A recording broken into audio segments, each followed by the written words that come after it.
Hello everyone, my name's Hemingway Jones. Welcome to the channel. Today, sitting out here on the lovely porch on a beautiful summer Sunday morning.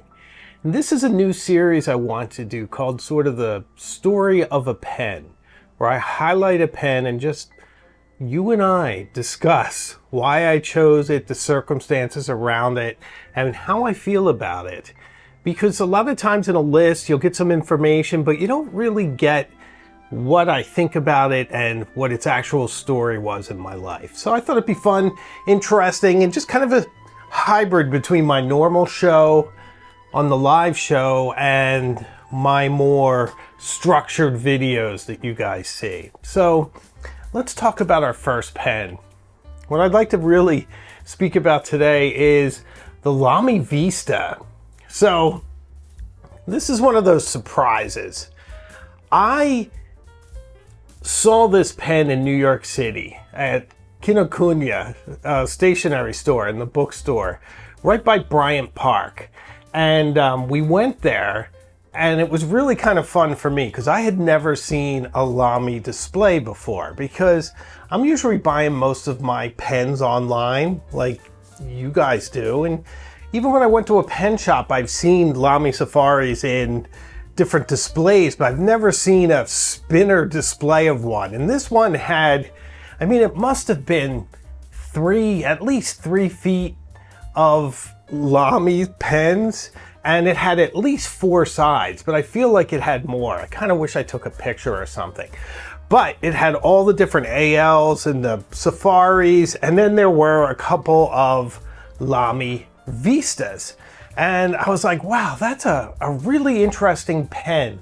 And I wanted to pick up a fountain pen when I was in New York. It was part of the plan. And I didn't really know which one I would pick up. Didn't really have a budget or anything. I just figured if something really catches my eye and I really like it, I'll pick it up. And so, I looked at some of the other stuff that was there, and really nothing was moving me. I have to feel a pretty strong connection with a pen to purchase it, especially now. As your collection gets larger, sometimes you're like, another Yovo nib delivery device on a pen, and it's like, am I really motivated to get that? It has to be kind of special. And I know you might think to yourself, Lamy Vista special, but to me it was. First off, because I was in New York City, so already the context made it special. And secondly, because it really is very similar to the Safari, except for the fact that it's transparent. And I'll talk a little bit about what differences that makes, because it does make a difference. But on the first point, being in New York and wanting to buy a pen and not really feeling it for many of them. But then there was this one, but the price was kind of expensive. I mean, it was $37 for a pen I probably could have picked up for less than $20 if I really hunted it down online. But the problem with that is it would lack all that context, and it wouldn't really feel special to me, So I paid the $37, and I was happy to. I mean, I walked away from it the first time and ended up going back there the next day or the day after, because I kept thinking about it. Like, wow, that's a really interesting pen. I obviously had never seen one in person before, so it was super exciting. So I bought it, and I took it home, and it had a medium nib on it when I bought it, and that was okay. Medium nibs are fine, Lamy nibs are great, but I'm a huge fan of their 1.1 calligraphy nib, the stub that they have, which for whatever reason feels narrower and sharper, almost like an italic in Lamy. And I just really love the way it makes my handwriting look. I love the flow. I just love everything about that. So I ordered that nib, and it came pretty quickly, and swapped that out. Now I have an extra medium in case I ever need it for something, which is handy. And then the next change I made was, I like cartridges. I think they're fine. They're certainly convenient. I have ink syringes, so I often refill them. I rarely buy new cartridges. I usually just grab one, flush it, refill it with whatever ink I have lying around. But I really wanted the converter. So I got the Z28 converter, and it kind of adds a really interesting decorative element to it because it introduces red to what becomes sort of a basic color scheme. I mean, can you call transparency a color? But it kind of is definitely an effect. But the colors that we have here are chrome or silver for the Lamy written on the barrel, and then the red of the twist on the converter, some more silver in the converter, the black piston, and then the black gasket and a black feed, of course, and then silver nib and the transparency. So it makes me want to put oxblood in here because red and then the transparency. And you can see right now it's not full. I'm going to fill this in B-roll so you get to see that, and then I'll write with it too. But I wanted to do this in one take or as close as possible. So the transparency makes it interesting because it plays with the light completely different than your normal safari.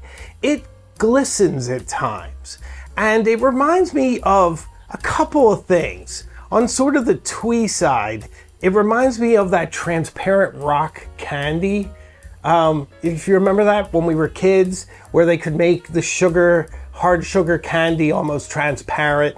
It looks a bit like that, so it gives it this sort of twee element that is just sort of delightful. But then it also reminds me of either glass or crystal. But it certainly doesn't feel that way in your hand. I mean, it's very much a plastic pen. That's not a pejorative, though. It just makes it light. And the lightness is very nice. So it makes it a perfect sort of workhorse, go anywhere, don't worry about it kind of pen. It's funny, I don't like it posted as much anymore. This feels back heavy. I actually am enjoying it more unposted, which is such a transition for me. If you look back in the beginning of the channel, I made a video about how I prefer posting pens, and I won't buy a pen if you can't post it. So I have evolved. But the other thing I want to say about the basic design, and we all know about the Bauhaus design of these pens, and it's polarizing. Some people love them, some people don't. I personally am not the biggest fan of the ergonomic grip. I find myself sort of side cradling it, where I put one finger on the side and then kind of cradle it in my hand. But it works well enough. The plastic version feels slightly different from the usual black or colored versions that are in the other safaris, but that could be psychological. So much about how you perceive the weight, the feel of something is that perception, how you're filtering it. When you have a transparency, I think it makes you feel like something is lighter and maybe slicker, almost like ice. This could also be an icicle. Could you see that? If it were winter time, maybe I would be grasping at more icy associations, but it's definitely beautiful. I mean, it's an inexpensive pen, but it is well made. It is stunningly beautiful. I love the clip. It is very functional. It reminds me of a giant paper clip that's just been bent around the cap. And I think I like that sort of stationary association, but I also use it a bit as the way I put it on a table. I'll stick it sort of on the clip down on the table. And it tends to keep it kind of steady and not, roll away. I mean, it wouldn't roll away with that clip anyway, but I just kind of enjoy just sticking it down there on the clip with the barrel sort of sticking up. So very nice looking pen. I love the screw at the top. It gives it that industrial feel. But I have New York City associations with this now, so every time I take it out, I think of the Met. I think of the Museum of Natural History. I think of the Morgan Library. I think about how adorable my daughter was riding the open elevators at the Marriott Marquis Hotel and all the floors going by and her face is on the glass and she just loves that sensation of height. So much fun. We had so many interesting and intriguing times there, and I'm sure we will be back. Plus, did a lot of fun filming and ate a lot of really good meals down there. So all those associations are now carried on this pen. You may have heard on my live show, I was talking about the pen of Theseus, that idea of the ship of Theseus, that if you have a boat and you keep repairing it and replacing parts, and then after many years, it's now wholly refreshed. But if somebody were to go get those parts and reassemble a boat, you could almost have two boats with an equal claim on being that boat. So which one is it? Well, a little of that is happening with this pen as I swap out different materials and things and make it my own. But I think I've stopped for now. But so this will forever be my New York City pen. I carry it to work quite often. I've grown very fond of it, and I just think it is delightfully beautiful, glistening, interesting, and a pen I'm going to have and use for many years.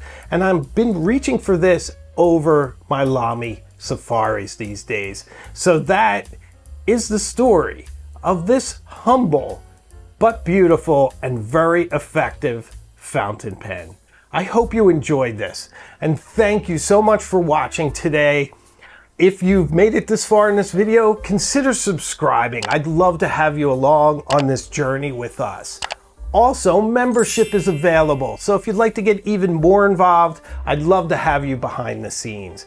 So I release new videos each week, and I have a live show every Tuesday night at 8 p.m. So I promise we will see each other again very soon, further up the road. So take care.